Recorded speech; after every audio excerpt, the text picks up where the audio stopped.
জামান Pulak Pulak চারুকলায় motif তৈরিতে শিল্পীদের ব্যস্ততা এই মুহূর্তে কেমন দেখতে পাচ্ছেন?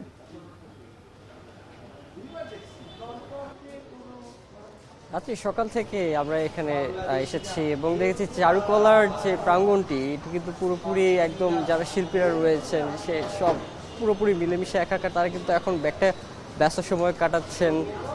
যে বিভিন্ন ধরনের তাদের যে জল রঙের যে তুলি রয়েছে সেই ছোঁয়ায় কিন্তু আমি কিন্তু এখন যদি দেখাতে চাই বিভিন্ন ধরনের শিল্পকর্ম কিন্তু ফুটে উঠছে আস্তে আস্তে। এবং আমি এখন বর্তমানে আছি জয়নুল গ্যালারির সামনে এবং প্রতি বছরের মতো এখানে মাটির যে সরায় আলপনা আঁকা সেটি চলছে এবং জল রঙের যে তুলি রয়েছে সেই মাধ্যমে কিন্তু গ্রাম বাংলার যে দৃশ্যগুলো সেগুলো ফুটিয়ে তোলা হচ্ছে। পাশাপাশি বাঘ পেঁচা সহ নানা কল্পিত যে চরিত্রগুলো রয়েছে যেগুলো আমরা আসলে বিভিন্ন সময়ে সবসময় আমরা দেখে এসেছি মঙ্গল শোভাযাত্রা, সেগুলো চরিত্রগুলো ফুটে উঠছে মুখোশের।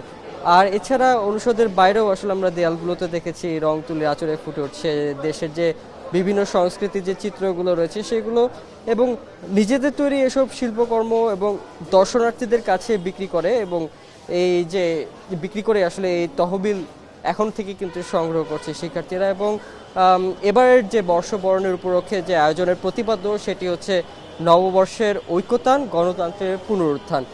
এটি আসলে মূলত সমাজে ঐক্য সম্প্রীতি ও গণতান্ত্রিক মূল্যবোধের যে পুনর্জীবনের বার্তা সেটি ছড়িয়ে দেওয়ার লক্ষ্যেই আসলে এই প্রতিপাদ্যটা এবারে দেওয়া হয়েছে। এছাড়া প্রতি বছরের মতো এবারও কিন্তু যে বিভিন্ন ধরনের যে মোটিভগুলো রয়েছে সে মোটিভগুলোর মাধ্যমে কিন্তু চারুকলার বাইরে কিন্তু এই শোভাযাত্রার যে আয়োজনটি আগামী 14 তারিখ হতে যাচ্ছে সেটির জন্য কিন্তু পুরোপুরি বলা চলে যে চারুকলার যে প্রাঙ্গণ প্রস্তুত মুখর হয়ে উঠেছে।